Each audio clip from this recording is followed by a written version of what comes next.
nós temos que repensar o valor, a grandeza, a espetacularidade das mulheres. Só que elas, infelizmente, ao longo da história, foram vilipendiadas, massacradas nos seus direitos fundamentais. Milhares de mulheres foram apedrejadas quando adulteravam e os homens que estavam com elas ficavam livres. Milhares de mulheres, milhões de mulheres foram silenciadas e não poucas foram queimadas em alguns períodos onde o misticismo imperou e se achava que aquelas mulheres estavam indo contra a religiosidade da época, sem saber que o mestre dos mestres, há 2000 anos, valorizou tanto as mulheres que considerava prostitutas rainhas e até mesmo advertiu os religiosos do seu tempo, dizendo que prostitutas vos precederão no meu reino, na minha história, no meu coração emocional. Bom, ele defendeu os direitos das mulheres, mas o fato é que as mulheres, ao longo da história, sofreram muito mais do que nós imaginamos. E as mulheres, no século passado, conquistaram o direito de votarem, de trabalharem e de estudarem. A conquista do direito de trabalhar, votar e estudar foi algo fantástico, mas o sistema machista deu com uma mão e tirou com a outra. Pegou modelos magérrimas, esquálidas e desnutridas e até doentes pelos padrões da medicina para vender produtos e serviços, sem entender como funciona a mente humana. A mente humana não funciona pela intencionalidade do eu. Eu quero ser feliz, eu quero ter autoestima, eu quero ser uma pessoa motivada, eu quero ser calmo e eu sou uma pessoa ansiosa. Você consegue êxito? Sim, por alguns minutos, até que alguém não te perturbe. Eu sou uma pessoa bonita, inteligente. Você consegue e tem baixa autoestima. Consegue algum êxito? Por alguns minutos. Porque toda intencionalidade gera uma janela solitária. E janela solitária, o arquivo solitário, não define uma característica de personalidade, assim como uma andorinha não define um verão. Precisa de um bando de andorinhas e algumas flores não definem a primavera. Precisa de milhares, de milhões de flores. Também a intenção de mudança não muda a personalidade nunca. Por isso é que pessoas a vida toda vão tentar mudar sua timidez, impulsividade, pessimismo, mau humor e vão continuar perpetuando essas mazelas e vão levar para os seus túmulos os seus conflitos. É necessário construir plataformas de janelas, milhares de janelas para que ocorra a expressividade de novas características de personalidade ou a reciclagem de características de personalidade doentias. E é por isso que o tratamento psicoterapêutico e psiquiátrico não é um tratamento igual um cirurgião faz, que opera em horas e extirpa um tumor, uma úlcera e assim por diante. Depende, quando é eficiente, o eu é treinado pelo psicoterapeuta para que ele possa ser, o tanto quanto possível, autor da sua própria história, seja com técnicas psicanalíticas, técnicas comportamentais, cognitivistas e outras. Bom, as mulheres, então, foram vilipendiadas nos seus direitos. Elas tiveram o direito de trabalhar, conquistar, e trabalhar, estudar e votar.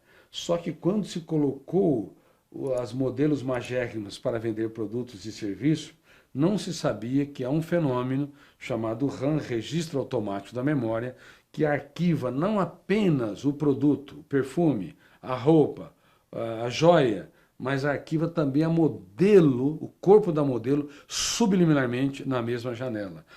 Isso leva a um consumo, uma necessidade neurótica, não apenas de ter aquele produto, mas a imagem subliminar da modelo conduz de maneira compulsiva a ter um corpo magérrimo e uma rejeição importante por uma área do corpo.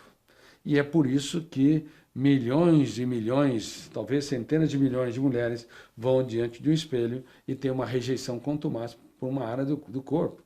Elas fazem a pergunta ao contrário: espelho, espelho meu, existe alguém com mais defeito do que eu? Então, se as mulheres não aprenderem a reciclar sua autoimagem, se verem bela e perceber que o sistema depõe contra a saúde emocional e contra a felicidade delas, porque uma pessoa infeliz com o seu corpo, uma pessoa com baixa autoestima consome muito mais do que uma pessoa bem resolvida, se elas não entenderem isso, elas serão escravas, vivendo em sociedades livres. Mulheres inteligentes, relações saudáveis, para que elas possam cada vez mais desenvolver uma inteligência multifocal, elas têm de namorar a vida, ter um caso de amor consigo, ser apaixonadas pela sua própria história, pelo seu DNA.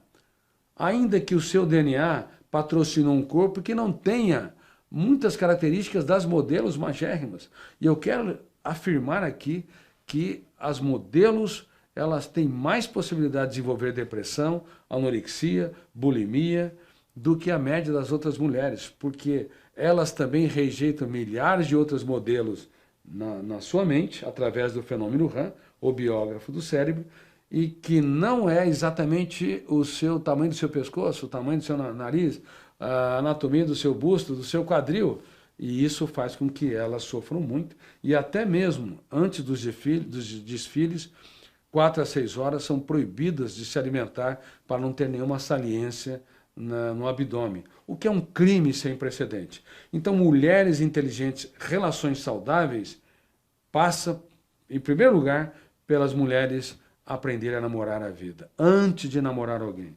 Em segundo lugar, entender que não há pessoas perfeitas, elas são imperfeitas convivendo com pessoas imperfeitas. Em terceiro lugar, tem de entender que deve abaixar o tom de voz quando alguém eleva o tom de voz. E também o parceiro deve aprender a baixar o tom de voz quando alguém eleva o tom de voz. Porque ninguém muda ninguém. Temos o poder de piorar os outros e não de mudá-los. Porque o pensamento é virtual. Se nós criticamos, se nós pressionamos, se nós elevamos o tom de voz, o pensamento é virtual. Só que a emoção, diante do outro ou da outra, diante desse estímulo estressante, paga caro, banca, dá um crédito fatal, transformando o que é virtual em real e levando a uma agenda de discussão sem precedentes. Por isso que muitos casais começam o seu relacionamento no céu do afeto e o terminam no inferno dos atritos. Algumas mulheres me dizem: Dr. Cury, casei com um homem muito ansioso e muito difícil. Eu olho para ela e digo: minha filha, se você escolher alguém muito difícil e muito ansioso, você não deve ser tão fácil. E ele vai ficar mais difícil, mais ansioso, se você usar antitécnicas de gestão da emoção. Por exemplo, apontar falhas, criticando, apontando ou até sofrendo excessivamente pelas tolices dele. Agora, se você começar a observar comportamentos diminutos, ele ficou calmo, mas ele é muito ansioso. Naquele momento em que expressou a calmaria, parabéns, olha como é que você tem autocontrole. Ele frequentemente é individualista, mas ele teve uma reação de altruísmo. Trouxe um copo d'água, ou te cumprimentou de um modo diferente. Ela olha para ele e diz: puxa, como eu admiro você, você é fantástico. Se ele admirar, se ele ficar espantado, você acertou. As mulheres acertaram, porque você provocou o biógrafo do cérebro a registrar janelas light duplo P, que vão ser lidas e relidas e vão poder se tornar uma plataforma de janelas que aos poucos muda a gênese das relações conflituosas. E além disso, as mulheres têm que lutar pelos seus sonhos, porque uma vida sem sonhos é um céu completamente sem estrelas. Uma vida sem sonhos é uma manhã seca, sem orvalhos. Uma vida sem sonhos é uma história sem aventuras. Vocês têm de ter muitos sonhos e lutar por eles, para que a sua história no relacionamento com os outros não seja uma história de ele sobrepor você, mas ele complementar. As mulheres já devem ser felizes. No relacionamento com o outro, elas deveriam ser mais felizes, mas não se relacionar para ser feliz. Porque quem não aprender a ter uma felicidade inteligente e sustentável, quem não aprender a namorar a vida, muito dificilmente vai depositar nas pessoas externas a sua capacidade de ser feliz e, consequentemente, viverá num lamaçal sem precedente de angústia e ansiedade. Como eu digo no livro Felicidade Roubada, tomem cuidado, as mulheres têm uma sobrecarga muito maior que os homens.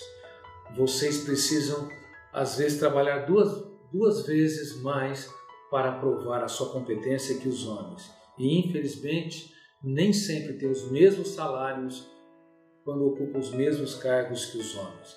Temos enormes dívidas com vocês. E talvez a maior dívida é que temos colocado modelos magérrimos, esquálidas e desnutridas como padrão tirânico do belo. Beleza está nos olhos de quem vê. Beleza não pode ser vendida, comprada ou comparada. Beleza é teu, tanto externa quanto interna, é teu patrimônio. Por favor, tenha um caso de amor com a sua estrutura intelectual e física.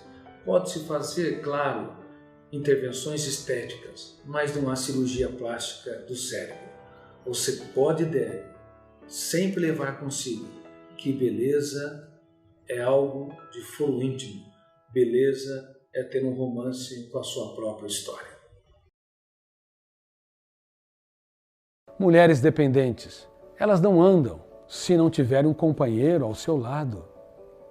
Não falam se não tiverem apoio. Têm medo de serem criticadas e rejeitadas. Nem sempre são coitadistas ou conformistas. E nesse caso, elas não reclamam de si e nem se autodiminuem, mas também não constroem a própria história. Não desenvolvem seus projetos de vida. São caladas, mas é um silêncio que não é sabedoria. Não é um silêncio proativo, onde elas gritam por dentro e se calam por fora. Quem sou? O que sou? Eu vou reescrever minha história. Eu duvido que não serei protagonista ou diretor do meu próprio script. Eu critico cada ideia perturbadora. Eu determino gerir a minha própria emoção. O silêncio delas não é esse silêncio revolucionário, proativo. É um silêncio intimidante, encarcerante, serviçal. A principal marca das mulheres dependentes é a insegurança. Algumas mulheres ligam diversas vezes por dia para o parceiro, para saber o que estão fazendo, com quem estão conversando. No fundo, são dependentes, mas têm um viés de controladoras, porque não têm autoconfiança, sua autoestima está fragmentada. Mulheres dependentes frequentemente são hipersensíveis. Sua emoção é terra de ninguém. Eu espero que você aplique ferramentas de gestão da emoção para ser uma mulher autônoma, analítica, independente, ainda que você possa depender emocionalmente de uma troca saudável, para que você possa ser líder de si mesmo.